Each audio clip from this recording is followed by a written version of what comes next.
His work spans every continent and has been featured on television and in print, Discovery, Nat Geo, Vice, and others. He recently returned from Mogadishu, the most dangerous city on earth, where he shadowed the heroic El Mahmoud women on their quest to clean up the streets and restore humanity to their war-torn country. I present to you Sam Hyde, 2070 Paradigm Shift. Sam.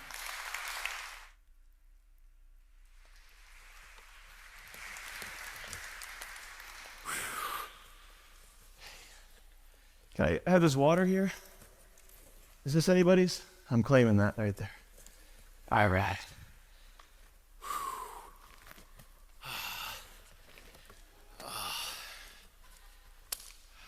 Got some notes here. Did I just drop the mic back? Oh, good. Okay. Keep that on me. I know you guys can't hear me.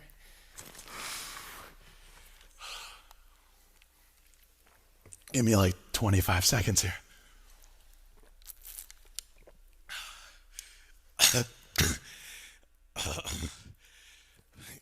Give me like 10 more seconds.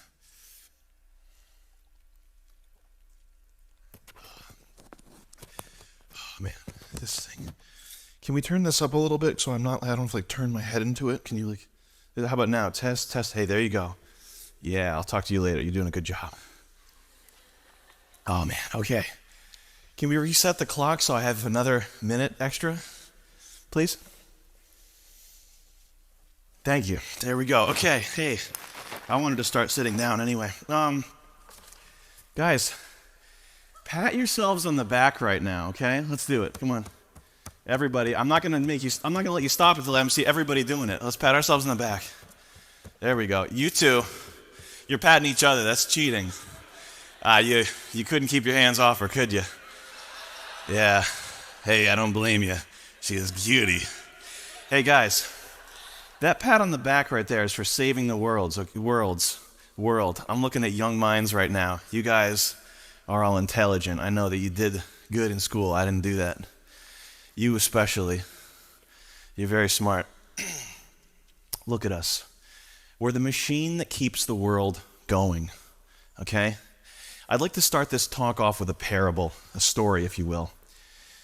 I was at a college, a second tier, not an Ivy League school, a second choice school. And I was in a class, and there was a student in that class, okay?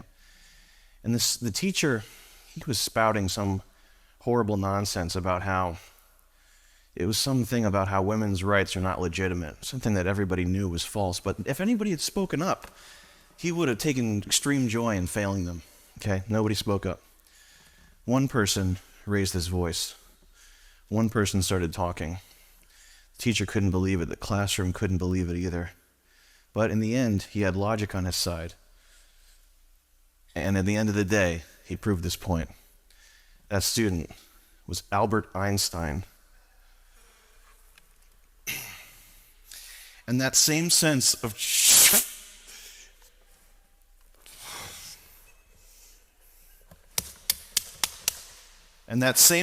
childlike play and innocence that we know from Albert Einstein, I can sense it in this room today.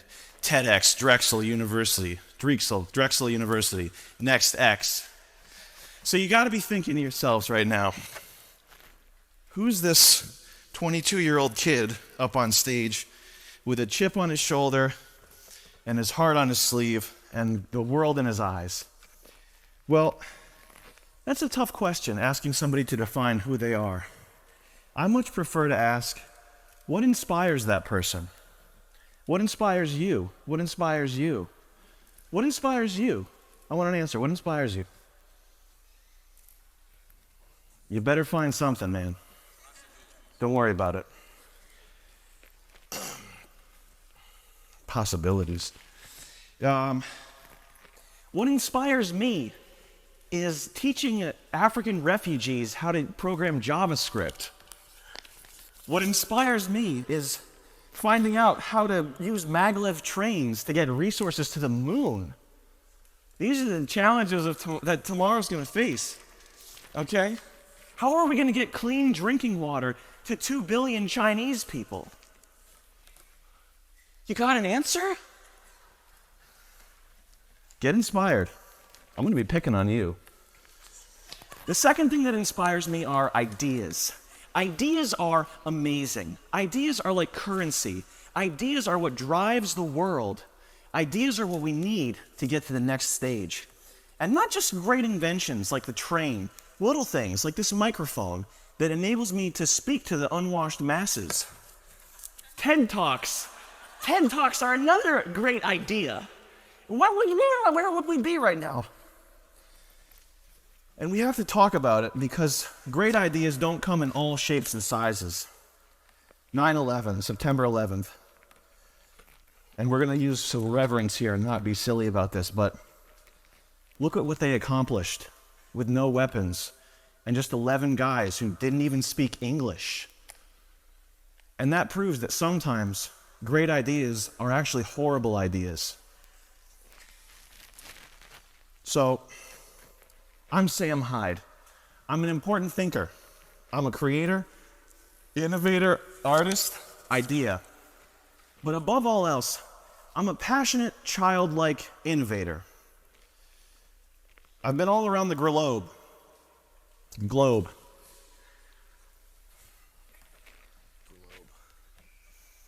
I've been all around the globe working on cutting-edge projects of all kinds.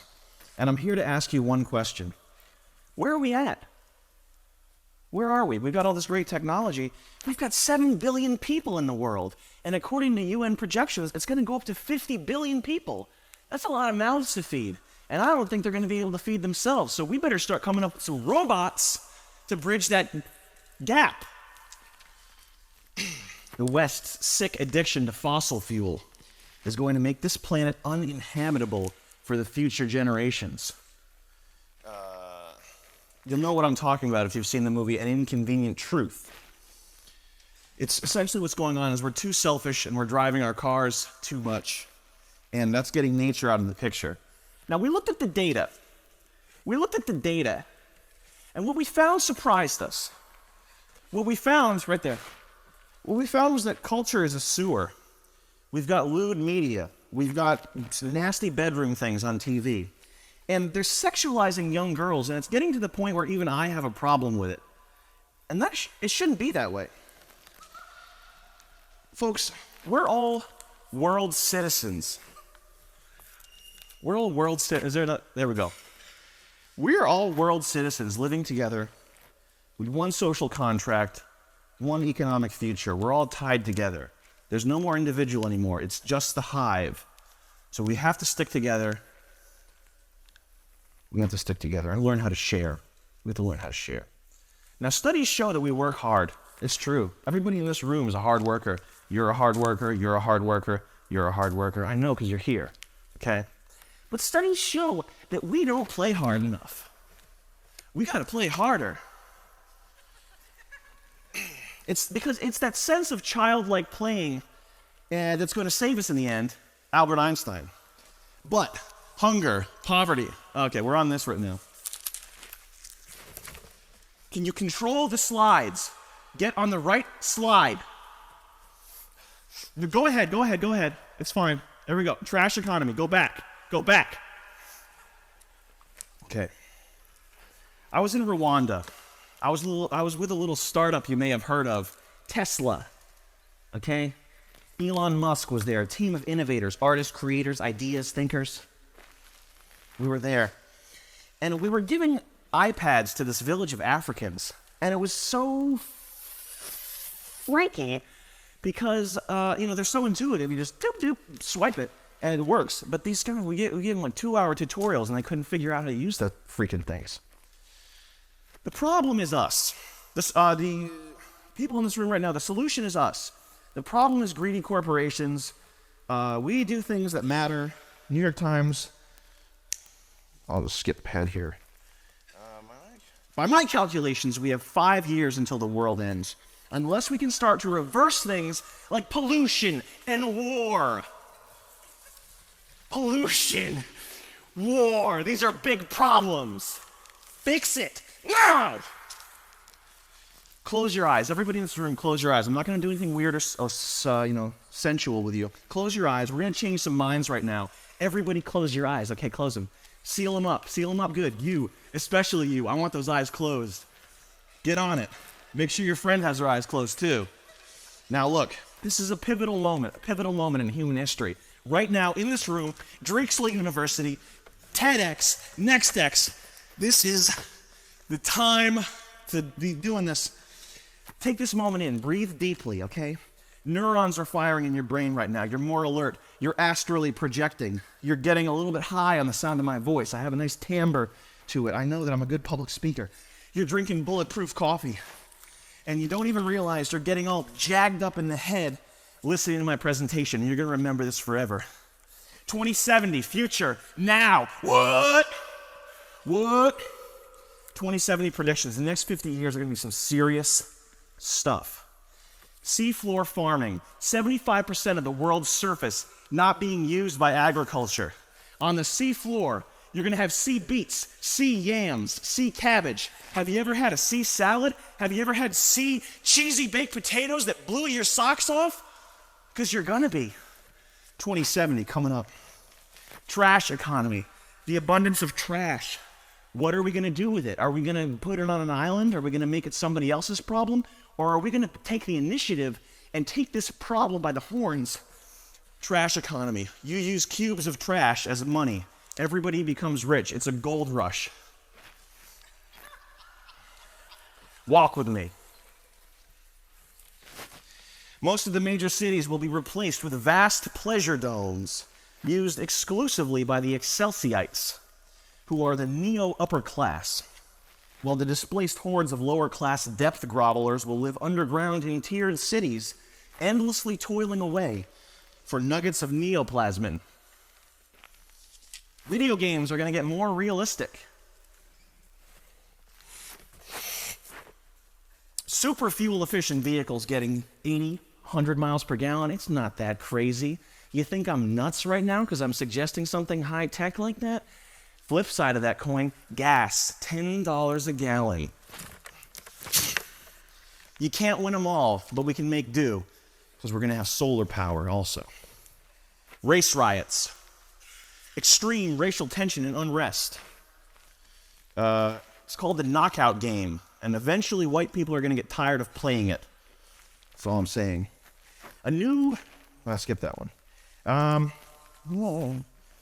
2 minutes left, okay. Playing games. How can we get the original 18 minutes back on here? You caught me. I'm unprepared. Now, 2070, due to the massive birth increase, we're going to have a shortage of milk. What this means is the Neo-Earth Good Government League is going to have to genetically modify all humans, male and female, to lactate once a month. And once every month, you're going to be going to a lactation processing center where they'll hook you up to all kinds of weird things. Now, due to some fluke, about 3% of the population produces milk, about 500% as much milk. So they're going to have to be farmed constantly. And it's very painful. But they're going to be rounded up by FEMA, and their milk will serve the greater good.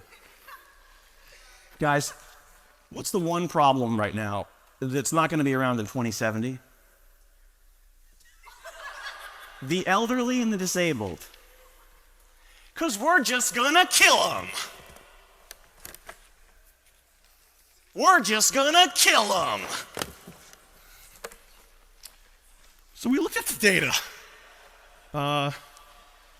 We got robots policing the streets. 2070, we got gay marriage. Surprise, surprise, bigots, okay? Sorry, in 2070, gay people are going to be allowed to get married. Get used to it. Make me sick sometimes. SodaStream will do for soda what 3D printing did for assault rifles. And I think you're going to be seeing a whole lot more of these great Apple products. The iMac.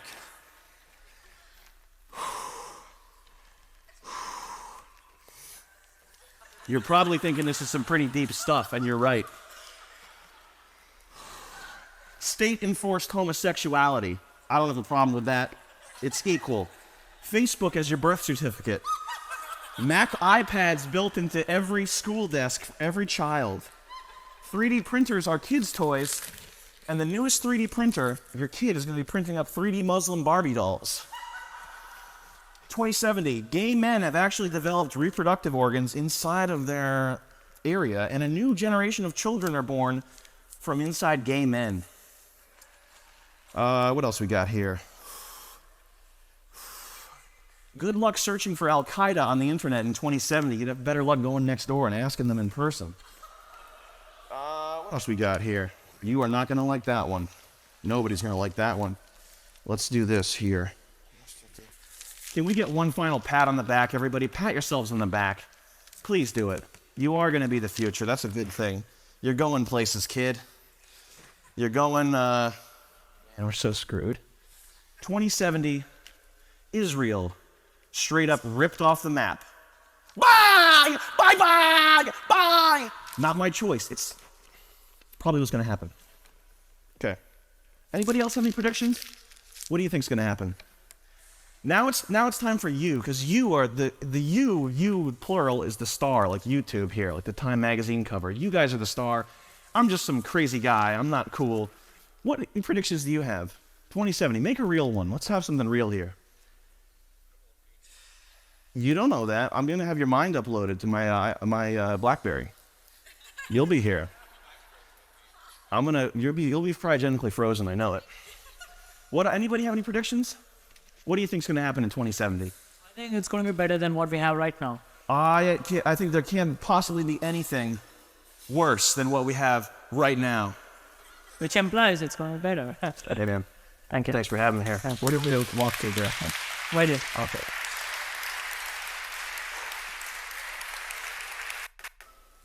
We have a question right here. Okay. This is for Mr. Hyde. Obviously, your presentation made a big impact on all of us, but I'd like to know what messages that you'd like us to take away from that exactly.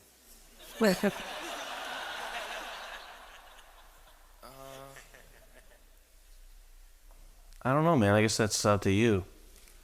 I don't know. Nothing. It's just a bunch of crap.